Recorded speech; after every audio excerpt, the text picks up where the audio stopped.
जय हिंद दोस्तों, मैं हूं मेजर गौरवारी और आप देख रहे हैं majorly right. United Nations general assembly में पाकिस्तान कुछ बोलता है और फिर भारत भिगा भिगा के जूते पाकिस्तान को मारता है। ये पुराना रिवाज है, ठीक है। ये एक दस्तूर बन चुका है। This is become a tradition. Pakistan बकवास करेगा, पाकिस्तान पिटेगा, फिर पाकिस्तान बकवास करेगा, पाकिस्तान पिटेगा।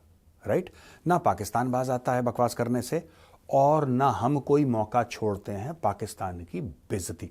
और पाकिस्तानी को मुझे लगता है कि अब इनको मजा आने लगा है। अगर कोई इंडियन इनकी इंसल्ट ना करे ना, क्योंकि और इनकी आइडेंटिटी क्या है,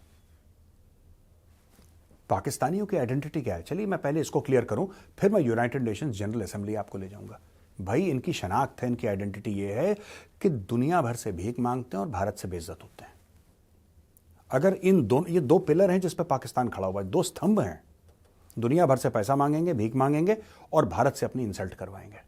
अगर भारत ने इंसल्ट इनकी करना बंद कर दिया तो इनको लगता है कि कुछ गड़बड़ है यार, कुछ गड़बड़ है। भारत गुस्सा तो नहीं हो गया हमसे, है ना। और अगर दुनिया ने पैसा देना बंद कर दिया फिर वैसे ही बेड़ा करके इनका, क्योंकि धंधे ढूंढा बनी। तो दोस्तों क्या हुआ कि मुनीर अकरम है पाकिस्तान के permanent representative to the United Nations. उन्होंने एक स्पीच दी। एक तो पाकिस्तानियों को यह नहीं पता कि किस वक्त क्या बोलना है, किस वक्त क्या बोलना है। पाकिस्तानियों को यह नहीं पता। इनकी आर्मी इनको लिख के दे देती है और ये तोते की तरह वही स्पीच सबके सामने उल्टी कर देते हैं। फॉर एग्जाम्पल, इन्होंने बात करी साहब की सीएए की बात करी है, फिर इन्होंने राम मंदिर की बात कर दी, फिर उन्होंने कश्मीर की बात कर दी मुनीर अकरम ने। जरा सुनिए, छोटा सा ट्रेलर आप भी देख लीजिए कि मुनीर अकरम ने बोला क्या। RSS-led militants destroyed the historic Babri Mosque in Ayodhya and killed over 1,000 Muslims in Ayodhya and Bombay.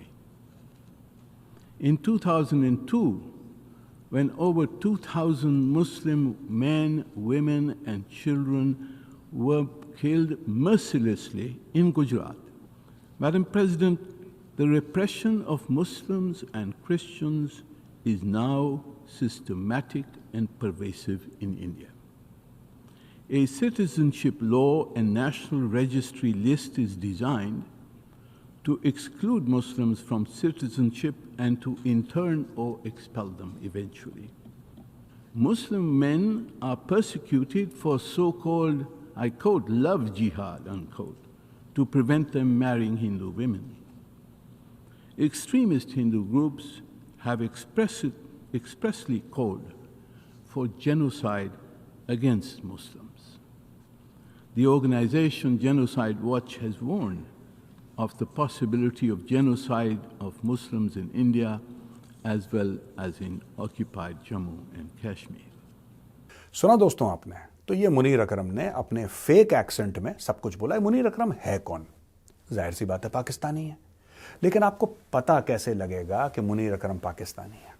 इसकी हरकतों पे जरा आप थोड़ा सा मुलाहिजा फरमाइए। मैं हरकतें बयान करता हूं, बोलिए ना इरशाद इरशाद। ओ भाई यहाँ पे मेजर का पूरा मुशायरा चल रहा है, आप लोगों ने बात ही नहीं करी। मुनीर अकरम एक जमाने में अमेरिका में हुआ करता था। जब हुआ था तो इस आदमी का लिव इन रिलेशनशिप था एक लड़की के साथ। कोई बुरी बात नहीं है, आपकी जिंदगी आपको जैसे जीनी है जी। प्रॉब्लम यह है कि यही चीज पाकिस्तान में गैर इस्लामी हो जाती है, यही चीज पाकिस्तान में हराम हो जाती है। लेकिन हराम से हरामी का जो सफर है ना, ये फ्लाइट से पार करते हैं पाकिस्तानी, कई पाकिस्तानी, सबके नहीं, मुनीर अकरम जैसे लोग। अब देखिए हुआ क्या। जिस लड़की के साथ ये रह रहे थे उसको इन्होंने मार मार के बिल्कुल अस्पताल में भर्ती करवा दिया। डोमेस्टिक वायलेंस का बेताज बादशाह है मुनीर अकरम, बेताज बादशाह। ये देखिए सुर्खियां बटोरी हैं भाई ने। आप हल्का समझ रहे हैं इसको? ये देखिए, तो इसको जेल में डाला, फिर पता लगा कि ये डिप्लोमेट है भाई, पाकिस्तान की फॉरेन सर्विस का आदमी है, मजाक बात है। फिर इसको वापस भेज दिया गया। फिर पाकिस्तान ने इसको वॉशिंग मशीन में डाला, थोड़ा साफ सूफ करा, बोला कि यार ये सब तुम वहां पे मत करना। ये पाकिस्तान में अपने पार्टनर को मार दिया, इसको मार दिया, 4 5 10 शादियां कर ली, कह रहे ये सब पाकिस्तान में करो, विदेश में जाके थोड़ा सा तुम क्लीन रहो।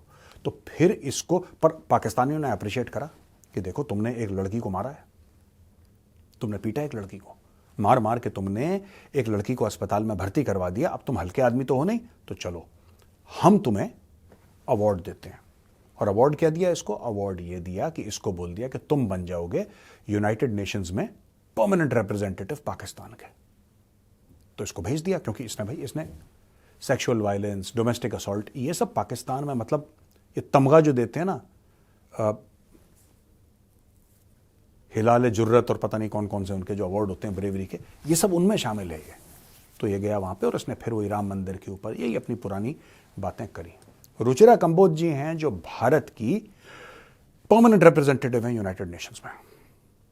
राइट ऑफ रिप्लाई उनके पास आया। रुचिरा कंबोज जी ने डंडा लेके इतना मारा है पाकिस्तान को, इतना जलील करा है पाकिस्तान को, इतना जलील करा है पाकिस्तान को कि पाकिस्तानी ऐसे लग रहा है कि जैसे 8-10 घंटे नींद लेने के बाद आदमी बिल्कुल ताज़ा उठता है ना, पूरा पाकिस्तान खुश है। ओ पटाखे जला, क्या बेइज्जती करी इंडिया ने, क्या बेइज्जती करी। अब मैं आपको बताता हूं कि उन्होंने और बड़े सोफिस्टिकेटेड तरीके से, जो रुचिरा कंबोज जी हैं उन्होंने क्या बोला है ये भी मैं आपको सुनाता हूं, फिर मैं उनकी स्पीच एनालाइज करूंगा। As far as my country, India, is concerned, the culture of peace is deeply ingrained in its rich history, diverse traditions, and profound philosophical tenets. Ancient Indian texts like the Vedas and the Upanishads promote values of harmony, compassion, and non-violence. And with its remarkable religious and linguistic diversity, India's cultural mosaic is a testament to tolerance and coexistence. Festivals such as Diwali, Eid, Christmas, and Nowruz transcend religious boundaries, celebrating shared joys among diverse communities. And India is not only the birthplace of Hinduism, Buddhism, Jainism, and Sikhism, but also a stronghold for Islam, Judaism, Christianity, and Zoroastrianism. It has historically been a refuge for persecuted faiths, illustrating its long-standing embrace of diversity. We are particularly concerned by the escalating attacks on sacred sites, including churches, monasteries, gurudwaras, mosques, temples, and synagogues. Such acts require a swift and united response from the global community. It is crucial that our discussions therefore forthrightly address these issues, resisting political expediencies. We must tackle these challenges directly and ensure that they are central to our policy, dialogues, and international engagements. सुना दोस्तों आपने? तो रुचिरा कंबोज जी, आपको नहीं ऐसा नहीं लगता जब बोलती हैं बड़े सोच के, उनकी आवाज में एक ठहराव है। There is a certain maturity and a certain, she's a thinking person, as every diplomat should be. But I think she's among our finest people who are representing India abroad and a real asset to Dr. Jaishankar's team. ये देखिए साहब, coming down heavily on Islamabad, India's permanent representative to the UN, Ambassador Ruchira Kamboj, said one final point. In this assembly, as we endeavor to cultivate a culture of peace amongst these challenging times, our focus remains steadfast on constructive dialogue. We thus choose to set aside the remarks from a certain delegation which not only lack the decorum, but also detract from our collective efforts due to their destructive and pernicious nature. इतनी अंग्रेजी रुचिरा जी आपने क्यों बोली? अरे भगवान, ये इतनी English मत बोला करिए आप लोग, इसको नहीं समझ में आएगी मुनीर अकरम को। मुनीर अकरम को चाहिए एक लड़की जिसको ये लकड़ी से या बेसबॉल बैट से मार सके। मुनीर अकरम का इतना ही मैटर है। आप कहां उसको समझा रही हैं डिप्लोमेटिक लैंग्वेज में? उसको समझ में आ रहा है बड़ा। ये देखिए, we would strongly encourage that delegation to align with the central principles of respect and diplomacy that must always guide our discussions. Or is that too much to ask of a country that harbors the most dubious track record on all aspects in itself? इसको कहते हैं दोस्तों style से बेइज्जती करना, जलील करना। इसको कहते हैं कि भाई आप लोग तमीज से बात करिए, आप लोग तहजीब से बात करिए, क्योंकि डिप्लोमेसी जब होती है तो तमीज, और आपकी जितनी भी दुश्मनी हो, जितना भी कट्टा तमंचा चल रहा हो, जब डिप्लोमेसी होती है तो लोग तमीज से बात करते हैं। लेकिन फिर रुचिरा जी ने यह पूछा कि क्या हमने ज्यादा मांग लिया आपसे कि आप तमीज से बात करें? क्या बहुत हमने कोई स्पेशल चीज आपसे मांग ली जो आप नहीं दे पा रहे हैं? क्या मैटर क्या आपके साथ? It shows discord, breeds hostility, and undermines the universal values of respect and harmony that underpin cultural and religious traditions worldwide. It is essential for member states to work together actively to nurture a genuine culture of peace and to view the world as a united family, as my country strongly believes.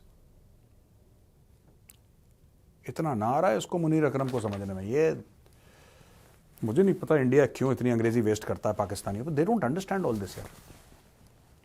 मैं बता रहा हूं आपको, उनको ये सब नहीं समझ में। फिर उन्होंने एग्जाम्पल दिया कि भारत में बड़े बड़े रिलीजन्स आए हैं। दोस्तों, मैं आपको इस्लाम के बारे में भी बहुत बढ़िया बात बताऊंगा, तगड़ी बात। यहां पे ज़ोरास्ट्रियन आए जो परेशान हो गए थे क्योंकि इस्लामिक इन्वेजन हो गया था ईरान में, शांति से रहे। यहां पे जैन धर्म पैदा हुआ, भारत में हिंदुइज्म, सनातन धर्म भारत में जन्म लिया। कोई डेट नहीं है सनातन धर्म की। सनातन धर्म तो युगों युगों से पता नहीं कौन से काल से चलता चला आ रहा है, लेकिन थी वो भूमि भारत की। This nobody can dispute. Jain धर्म है, बौद्ध धर्म है, सिख धर्म यहां पे पैदा हुआ। बाकी सारे धर्म सब भारत में ही पैदा हुए, भारत में ही जन्म हुआ उनका।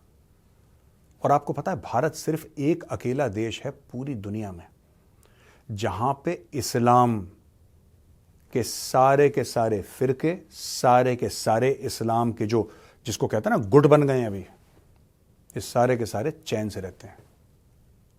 सऊदी अरब में शिया नहीं रह सकता, ईरान में सुन्नी नहीं रह सकता, पाकिस्तान में कोई नहीं रह सकता। आप किसी भी मुस्लिम कंट्री में जाइए, जो दूसरे इस्लामिक सेक्ट हैं उनके खिलाफ कोई ना कोई एक्शन लेता है। It is only in India where everybody is living in peace and harmony. और ये भारत का बहुत पुराना ट्रैक रिकॉर्ड है। लेकिन मुझे नहीं लगता कि रुचिरा कंबोज जी को, देखिए ना, रुचिरा कंबोज जी, मैं बार बार पाकिस्तानियों के लिए डायलॉग बोलता हूं, आज मैं आपको बताता हूं, डॉक्टर जयशंकर को भी, सर आप इनको इतना मत समझाया करिए पाकिस्तानियों को।